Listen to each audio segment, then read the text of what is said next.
안녕하세요. 세계사 산책 민주주의 이야기 황수경입니다. 영국의 엘리자베스 2세 여왕은 60년이 넘는 세월 동안 영국의 상징으로 존재해왔습니다. 가장 존경받는 군주로 마음의 여왕으로 불리는 엘리자베스 2세. 왕은 군림하지만 통치하지 않는다라는 말에서 알 수 있듯이 영국은 입헌 군주제라는 새로운 역사를 세웠는데요. 민주주의의 새로운 역사가 세워진 영국으로 함께 떠나보시죠.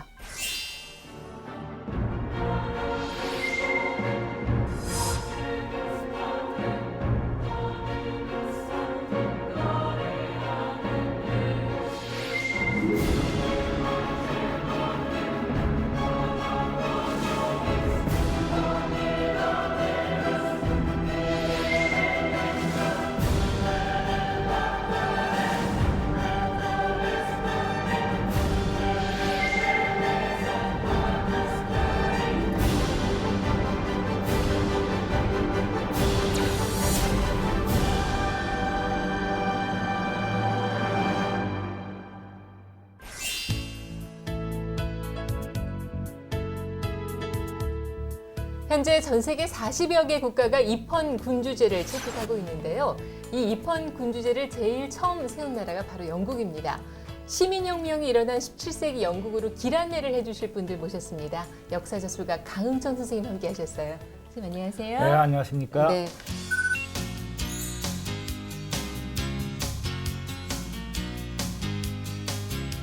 자, 그리고 민주주의와 역사 속의 그 숨겨진 뒷얘기를 재밌게 전해주실 작가 이주은 씨도 함께 하셨습니다. 고맙습니다. 네, 안녕하세요. 네.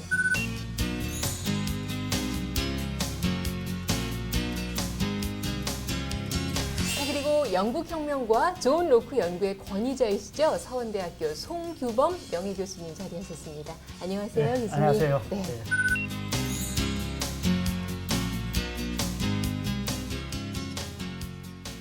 영국 하면은 많은 분들이 먼저 입헌 군주제라는 말을 떠올리시고 또 왕은 군림하지만 지배하지 않는다, 통치하지 않는다라는 말을 많이들 기억을 하시는데 그래서 우선 입헌 군주제라는 의미에 대해서 좀 짚고 넘어가야 될 것 같습니다. 당시 17세기나 18세기 네. 유럽 전체적으로 정치 체제가 절대왕정 체제였어요. 네. 절대왕정이라는 건 뭐냐면은 쉽게 얘기하면 제멋대로 하는 거. 예. 내가 하고 싶은 대로 하고 내가 뜻하면은 그게 법으로 통한다. 네. 쉽게 얘기하면 이제 그런 것이죠. 네. 이제 그런 체제에서 영국 사람들이 제일 처음으로 왕도 법의 지배를 받아야 된다. 그렇죠. 왕도 법 밑에 있지 법 위에 있지 않다.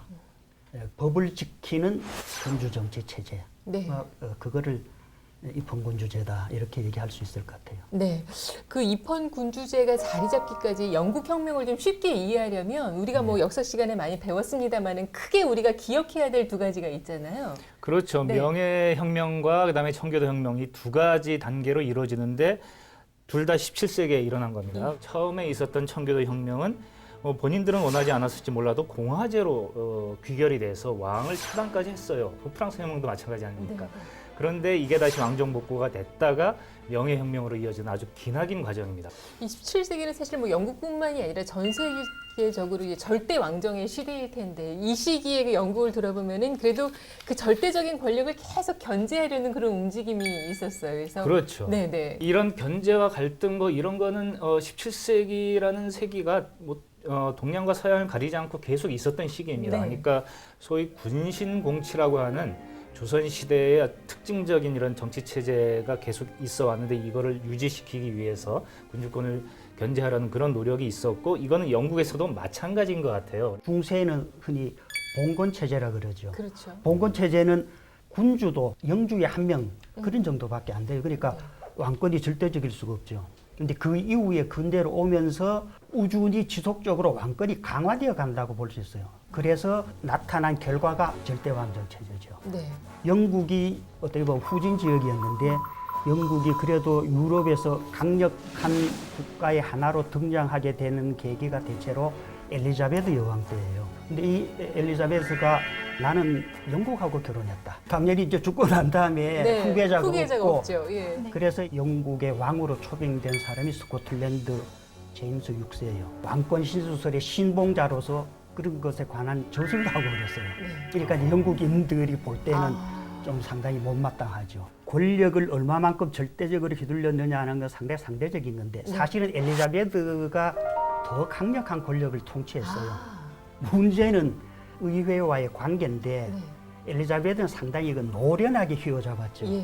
그런데 제임스 1세나 저도 왕조는 그런 정치적인 수완이라 할까? 이런 게 좀 떨어진다고 볼 수 있죠. 그래서 부딪히는 거죠, 자꾸.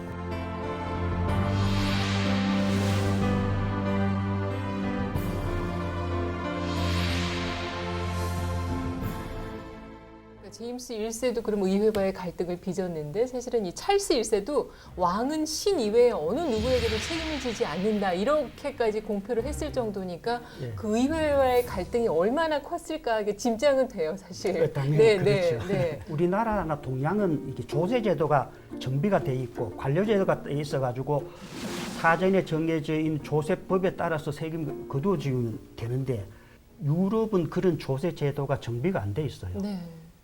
그래서 의회에게 여태까지 안 거두던 세금을 거둘 수 있도록 좀 협조를 해달라 그런 것이죠. 그러니까 이제 의회가 여태까지 쌓였던 불만도 있을 것 아니에요. 그러니까 그걸로 이제 기각하게 되는 거예요. 당시 17세기에는 이 세금 문제는 역시 조선도 상당히 골칫거리였어요. 그렇죠. 17세기 내내 이 세금 가지고 이 씨름을 했는데 쌀로 통일해서 내는데 이 쌀은 기준을 뭘로 하느냐, 논밭을 얼마나 소유하고 있느냐에 따라서 그러니까 땅의 크기에 따라 가지고 이걸 매기는 거니까 사실 기득권 세력이 이렇게 양보하기가 쉬운 게 아니거든요.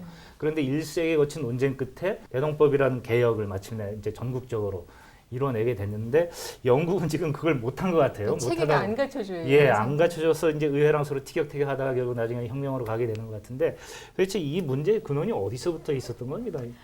사실 영국 역사에 대해서 학창 시절 공부하셨다면 반드시 들어보셨을 말 중 하나가 바로 마그나 카르타죠. 이 마그나 카르타가 1215년 6월 15일에 제정이 되었었어요. 그렇기 때문에 올해로 800주년째고요. 그런데 마그나 카르타가 어떻게 생겼냐면 당시에 영국에는 존 왕이 있었는데 땅을 굉장히 많이 잃어버려서 영국인들에게 참 사랑을 받을 수가 없는 그런 왕이었죠. 그런데 그런 상황에서 심지어 세금까지 더 걷겠다고 나서자 이 남작들부터가 반발을 하기 시작을 했는데 이 왕을 데려다가 귀족들이 왕에게 세금을 함부로 걷지 못하게 제한하는 문서에 사인을 하게 합니다. 그래서 그게 바로 마그나 카르타인데요. 해석이 점점 넓어져 가면서 이게 결국 민주주의에 큰 보탬이 되는 문서라고 현재는 해석을 하고 있습니다.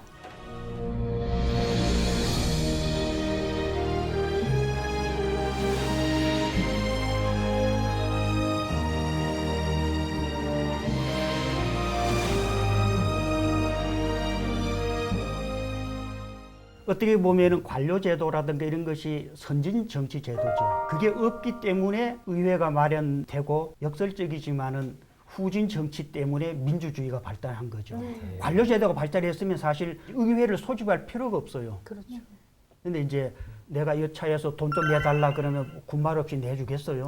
당연하게 이제 여태까지 그 불만에 쌓였던 거, 왜 여태까지 이런 짓 했느냐. 그 과정에서 의회 지도자들이 권리 청원이라고 하는 이제 굉장히 자세한 내용이 담긴 청원 형식을 띈 문서죠. 그런데 지금 권리청원이 1628년 아닙니까? 400년도 더 지난 시기에 나온 건데 내용이 비슷해요. 그냥 저 세금 함부로 거두지 말아라 이건데. 마그나 카르타는 이게 13세기 초니까 이 국가로서는 봉건 국가이고 그때는 의회라는 제도가 없었고 마그나 카르타가 규정했던 게 뭐냐면은 영국에서 태어난 자유로운 사람들의 권리. 이제 13세기에는 그 사람이 소수였는데 15세기나 16세기쯤 되면은 영국의 대부분의 사람이 나도 자유인이니까 마그나 카르타에서 규정한 권리를 내가 주장할 수 있게 되는 것이죠. 네. 그 교수님께서 잠깐 아까도 말씀하신 것처럼 이렇게 의회를 대하는 방식이 좀 세련되지 않았던 것이 아닌가 그런 얘기도 하셨는데 찰스 1세가 성격이 굉장히 내성적이고 소심했다고 하는데 이 정치적 수완이 없는 찰스 1세한테 누가 있었냐 하면 그 조지 빌러스라고 이름이 붙여졌던 버킹엄 공작이 있었습니다. 제임스 1세 때부터 이미 제임스 1세의 굉장한 총애를 받으면서 공작 직위까지 올라온 사람이었어요. 문제는 이 버킹엄 공작 또 별로 정치적 수완이 없었어요. 그래가지고 스페인과의 전쟁을 일으키는 거에도 찰스 1세의 뜻이 많았다기보다는 버킹엄 공작이 전쟁을 일으키자고 얘기를 했고요. 그렇기 때문에 많은 의회에서도 탄핵을 하기도 했는데 왕은 그를 보호하기 위해서 의회를 해산하기도 했습니다. 그렇게 하면서 결국은 의회와의 사이도 틀어지게 되었죠.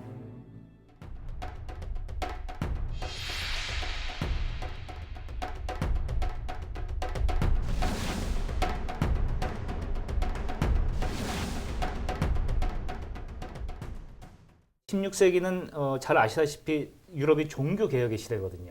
그러니까 그 전에는 서유럽 하면은 가톨릭밖에 없었는데 여기서 이제 프로테스탄트의 종교 개혁이 막 일어나고 있었던 겁니다. 근데 이게 영국에도 파장을 미쳤는데 당시 헨리 8세라는 왕이 영국 국교회라는 것을 이제 수립을 하게 되는데 그게 오늘날 그 성공회죠. 헨리 8세는 사실상 아들 컴플렉스에 의해서 움직였다고 보실 수 있는데요. 헨리 8세는 튜더 왕조의 두 번째 왕이었고 심지어 자기는 둘째 아들이었어요. 그래서 아들을 반드시 가져서 자신의 아버지가 시작한 왕조를 이어나가야 된다는 그 강박관념에 시달리고 있었는데 자신이 결혼했던 첫 번째 아내인 캐서린이 딸 하나만 낳고 하는 등으로 인해서 헨리 8세를 상당히 희망 고문에 시달리게 했다고 볼 수가 있죠. 그래서 헨리 8세가 아들을 포기해야 하나라고 생각하고 있던 차에 헨리 8세 앞에 이제 젊고 매력적인 앤블린이 나타나게 됩니다. 이 앤블린과 결혼을 하면 나는 아들을 얻을 수 있을 것이다라는 생각에 이제 사로잡히게 된 헨리 8세는 캐서린과의 혼인 무효를 위해서 교황청을 설득하려다 실패를 하고요. 근데 사실 교황청보다는 내 밑으로 태어난 아들이 더 중요했기 때문에 결국 교황청을 버리고 새로운 신교인 현재의 영국 성공회를 영국의 국교로 세우게 됩니다. 그러면서 자신이 영국 성공회의 장이 되었기 때문에 캐서린과의 혼인 무효를 바로 공표하고 앤블린과도 결혼할 수가 있었죠. 하지만 앤블린과 결혼을 해서 낳은 것은 또다시 딸이었고요. 그게 바로 그 유명한 엘리자베스 1세가 되지만 헨리 8세 입장에선 별로 탐탁치 않았던 모양이에요. 그 뒤에 이제 그렇게 종교 대립이 시작되게 되어서 찰스 1세 시대까지 넘어오게 되는 것입니다. 네.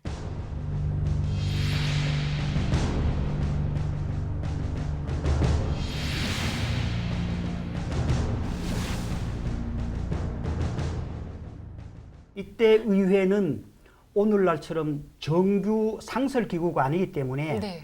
왕이 필요할 때 소집을 하고 볼일을 다 보면은 해산을 내고 마음대로 임기도 없고 마음대로. 근데 이제 안 할 수 있으면은 안 하는 게 좋죠. 의회는 왜냐하면 하면 자꾸 뭔가 좀 이 항의를 하거나 요구를 하니까. 네. 근데 이제 종교 개혁이 진행되는 과정에서 스코틀랜드는 장로파 교회, 네. 이 찰스 1세가 영국 국교회를 스코틀랜드에도 확장하려고 강압 정책을 할까 그런 걸 쓴 거죠. 그런데 이제 종교 강압 정책에 대해서 반란을 일으키니까 네. 의회를 소집을 했는데 이 의회가 또 이번에도 찰스 1세의 여태까지의 여러 가지 전행 사실 이런 것들을 거론하면서 시정해라. 네. 그러면은 우리가 요구하는 재정을 마련하겠다. 찰스 1세는 그거는 받아들일 수 없는 거죠. 네. 그렇게 해서 결국은 군사적인 충돌로 부딪히게 되는데 초기에는 이제 아무래도 왕당파가 우세해서 많이 좀 싸워서 이겼는데 네. 그때 의회 군의 지도자로 크롬웰이 나타나서 철기군이라고 하는 이름의 새로운 이렇게 군대를 조직해가지고 이를테면 혁혁한 그 전과를 거두죠. 결국은 찰스 1세가 전투에서 사로잡히는 일까지 벌어지죠. 네.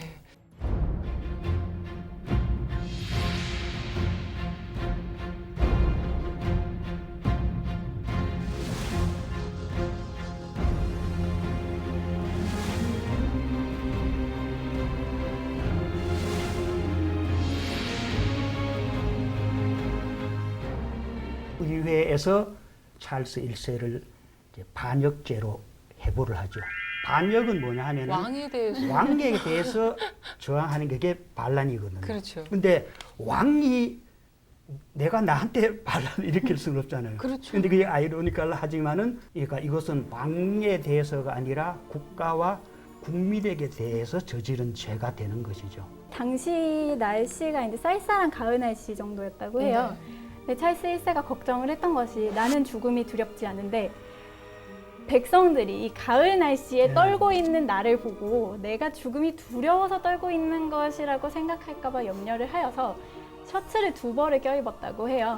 근데 그 셔츠가 저희가 생각하는 뭐 선생님께서 지금 입으신 이런 얇은 셔츠가 아니고요. 굉장히 두껍고 두툼한 셔츠인데 그거를 2벌을 입고 촬영장에 가서 목이 잘렸다고 합니다. 그래서 그 셔츠가 한 벌은 런던 박물관에 보관되어 있고요. 한 벌은 지금 윈저성에 보관되어 있다고 합니다.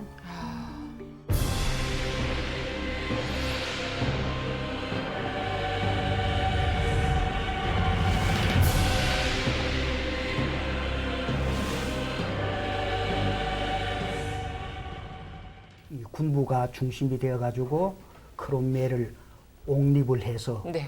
왕이 없는 정치 체제를 수립하게 됐죠. 그러니까 크롬멜이 호국경, 네. 영어로는 프로텍터라고 보호자라고 하는 것이죠. 그런 호칭을 가지고 왕과 마찬가지의 권력을 휘두르고 그랬는데 왕정파의 입장에서는 명칭이 달랐을 뿐이지 프로텍터하고 킹하고 무슨 차이야? 네. 그럴 바에는 좀 여태까지 저는 좀 부드러운 왕이 낫지. 이런 이제 그 여론도 생기고 그러죠. 크롬웰이 굉장히 독실한 청교도인이었어요. 청교도 하면 여성 같은 경우는 까만 드레스에 하얀 앞치마와 하얀 두건으로 머리를 가리고 술도 먹으면 안 되고 담배도 피면 안 되고요. 심지어 크리스마스까지 금지당했는데요. 영국인들 역시 노는 거 좋아하고 춤추는 거 좋아하고 파티 좋아했거든요. 그렇기 때문에 말씀하신 것처럼 아니 어차피 독재를 할 거면 이렇게 엄숙하고 무슨 성자라도 된 것처럼 살아야 되는 삶보다는 차라리 찰스 1세 있을 때 파티도 좀 하고 술도 같이 먹고 하는 게 낫지 않겠냐라는 생각들을 하면서 이제 크롬웰에 대한 지지가 정말 폭락하게 됩니다. 그러니까 반감이 커지면서 네. 옛날 왕정에 대한 그리움도 커지고. 네, 예. 그러면서 이제 찰스 2세가 그러니까 찰스 1세의 아들인데요. 찰스 2세가 복권을 해서 한 일은 이미 죽어버린 크롬웰의 시신을 꺼내서 부관 참시를 하는데요. 네. 목을 잘라가지고 그 웨스트민스터 홀에 아예 머리를 자기의 집권 말기까지 걸어 놓았다고 해요. 사실 프랑스 혁명 때도 그게 궁금했었는데요.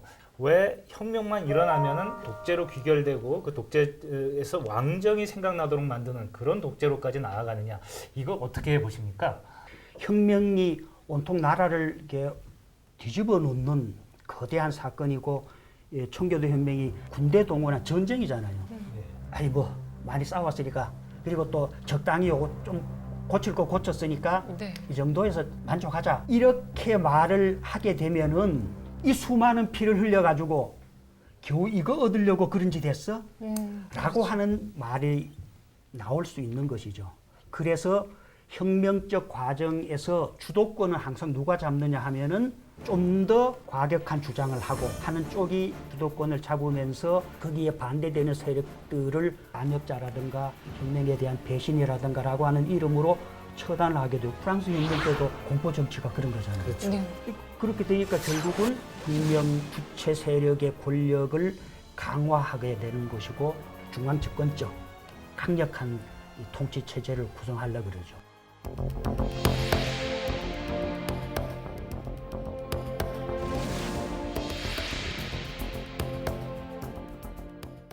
왕의 권력은 신이 부여해 준 것이고 왕의 자리 아무나 하는 게 아니다. 신이 세우는 자리다.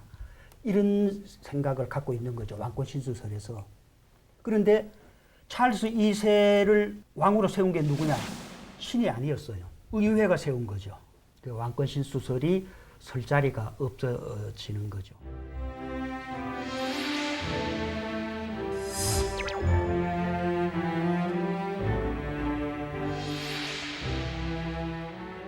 제가 알기로는 이제 토리당이 좀 상대적으로 보수적으로 왕을 그렇죠. 지지하고 장의 맹아로서 그렇게 형성이 되고 휘그당은 상대적으로 진보적이라 그럴까 그런 정치 집단 이런데 전 그걸 보면은 우리는 식민지 체제를 거쳐서 그런지 모르겠지만은 그런 그 붕당이라고 불리는 서인남인 이런 체제가 후에 근대 정당으로 이어지지 않았는데 휘그당이나 토리당은 그 후에 그 자체로 계속 그 정치적인 발전을 거듭한 끝에 근대적인 네. 그런 이제 과정으로 나아가거든요. 우리도 조선시대 때 뭐 당파가 있죠.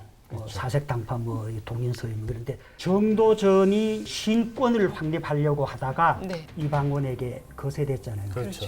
정도전이 성공을 해가지고 신권을 확립했다고 해서 우리나라에서 민주주의가 발전하냐? 못합니다. 왜냐하면 민주주의는 바이 더 피플이 제일 중요하거든요. 네.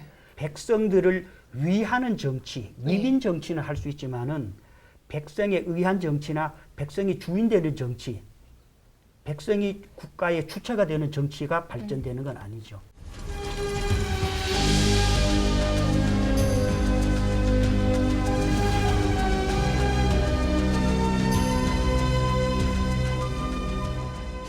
정부도 많고 자식도 많이 낳았는데 네. 정비에서 난 자식이 없어요. 아, 그래서 동생에게 물려주려고 그랬는데 명예혁명이 일어나게 된 계기가 바로 그겁니다. 네네. 찰스 2세의 동생인 제임스는 독실한 가톨릭 교도인데 그 당시에 이 영국에서는 가톨릭은 원성의 대상이에요. 그렇잖아도 여론이 나쁜 영국에서 가톨릭을 장려하는 이런 정책을 취한다든가 하니까 왕당파도 토리도 그거는 받아들일 수 없다. 네. 라고 해서 제임스 2세를 쫓아내려고 하던가. 근데 제임스 2세는 보니까 상황이 여의치 않죠. 네. 싸웠다 잘못하면 내 목이 또 우리 아버지처럼 달아날지 모르겠다 싶어가지고 도망을 가는 거죠. 그러니까 이게 정말 피 한 방을 안 흘리고 예, 그런 셈. 어떻게 보면 정권을 바꾼. 네. 그래서 명예혁명이라고. 그게 무혈혁명이라고 불리긴 하는데요. 네, 네. 피 한 방울도 안 흘린 것은 아니고요. 네, 다른 혁명이나 반란에 비해서는 확연히 적은 피를 흘렸기 때문에 이제 무혈혁명이라고 하곤 합니다.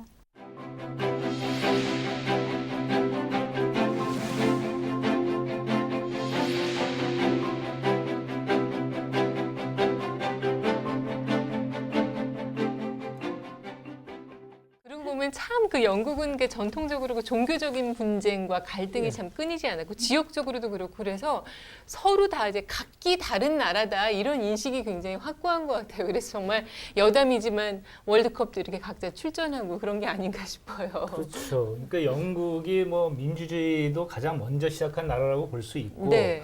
또 하나 이제 먼저 시작한 게 축구죠.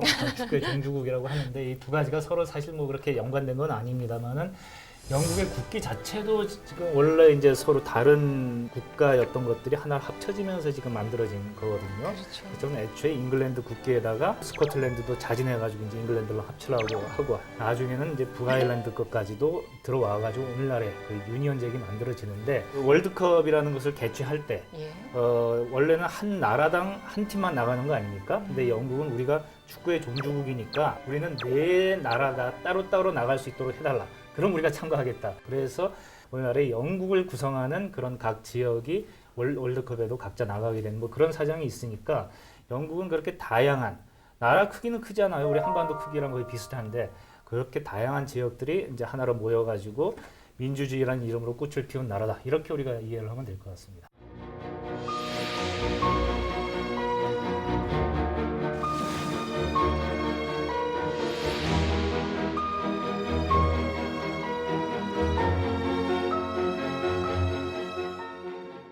민주주의는 뭐 피를 먹고 자란다. 민주주의라는 나무는 이런 말도 있다시피 그 혁명의 혼란을 겪고서야 이룰 수 있는 게 민주주의인데 영국의 왕은 국민이 세우고 그리고 국민의 뜻에 저항하면은 쫓아낼 권리가 국민에게 있다. 이런 이제 의원내각제 같은 것이 발전하는 것이죠. 그 길로 나아가는 뭐 징검다리다. 네. 큰 전환점이었다. 이렇게 볼 수 있을 것 같아요. 네. 자, 오늘은 그 절대 왕권을 견제해가면서 입헌 군주제를 성립해간 영국 이야기 전해드렸는데요. 세계사 산책 민주주의 이야기 앞으로도 전 세계 민주주의 역사를 찾아가는 그런 나침반 역할을 여러분께 해드리고자 합니다. 자, 오늘은 여기서 인사드리겠습니다. 고맙습니다.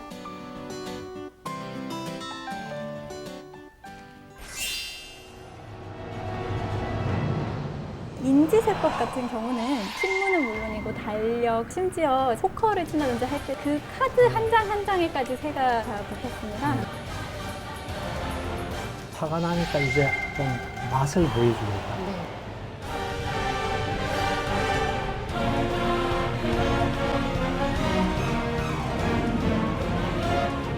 우리가 이제부터 독립국이라고 선언했는데 누가 뭐라고 그러냐.